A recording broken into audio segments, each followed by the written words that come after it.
So that concludes our my 2011 operating budget summary variance analysis with a focus on indirect expenses. Isn't it riveting? Morning, Maggie. Maggie? Glass half full today? Running on empty today, Robert. Well, I guess it's time for my refill. Raymond, you just might single-handedly put me out of business. I am not going to give you a Wired gift certificate for Christmas this year. No. Maggie, no Wired gift certificate for Christmas? No. I can't believe it. I have dreaded this news. But I've also anticipated it and addressed it in my updated disaster plan, which is right over here. Let me show you. What?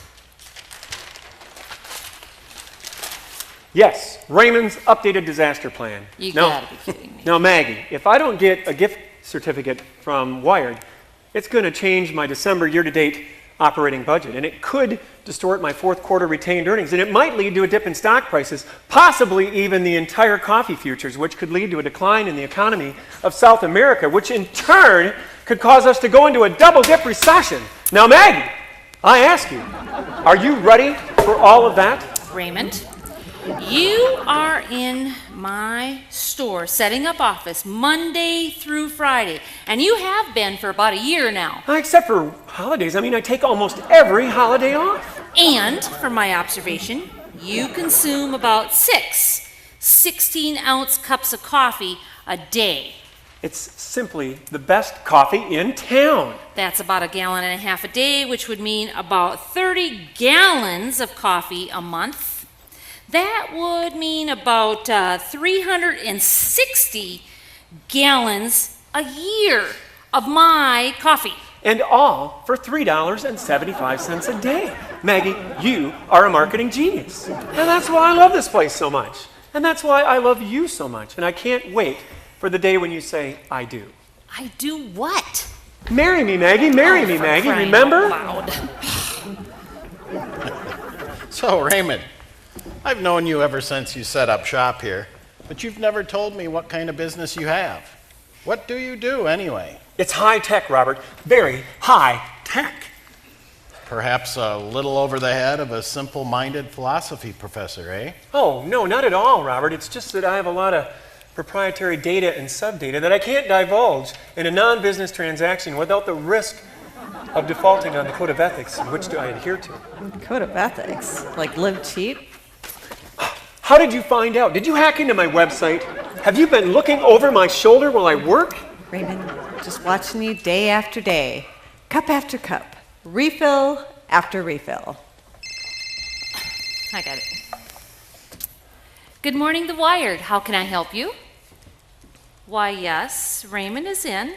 May I ask who's calling? Mr. Anderson. Okay. Oh, no. I am not his administrative assistant.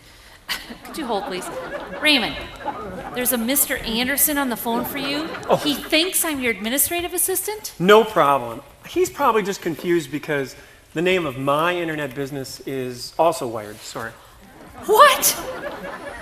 The name of his business is called Wired, so that when someone calls him here, they think they've reached his office? You go.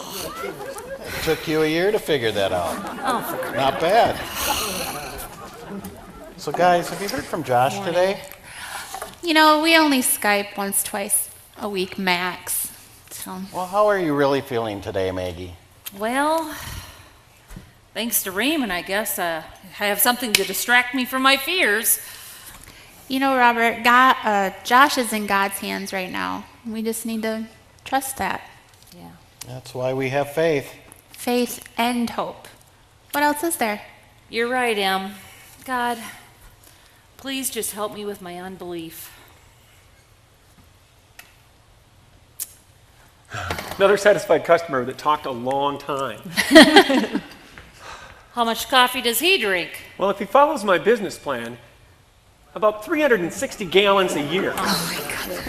Hey, everyone. NPR Online just interrupted programming for a special update from Iraq. What? Isn't Josh a U.S. Army engineer? Yeah. if there's more troops coming home for Christmas. I wonder if we'll see Josh. That's true. Just listen.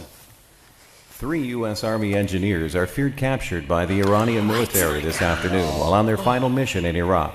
The 101st U.S. Army engineers have been removing landmines in the Kurdistan region of Iraq along the Iranian border. They had disarmed over 4,000 landmines to date when their team was believed to have been ambushed. We go live to Rachel Lockman in Erbil.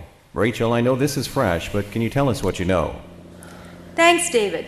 Details are sketchy, but I'm told that the team was caught off guard when 3 heavily armed Iranian military helicopters swooped down and seized at least 3 Army engineers. The incident occurred 30 miles east of Erbil in the Kurdistan province of Iraq. It's too early to know the motive for this incident or how the US will respond, but I can tell you that there has been a flurry of activity here in the base here in Mosul. Again, this incident occurred moments, perhaps less than 30 minutes ago. So as you said, David, this is fresh. We'll give you more information as the story unfolds. This is Rachel Lockman reporting live. Back to you, David. We should mention that the identities of the 3 Army engineers have yet to be released.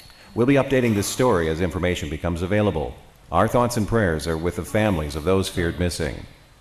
In other news, today Congress failed to... I told you guys, one last mission. It's not Josh. It can't be Josh. What about Abby? Maggie, Emily,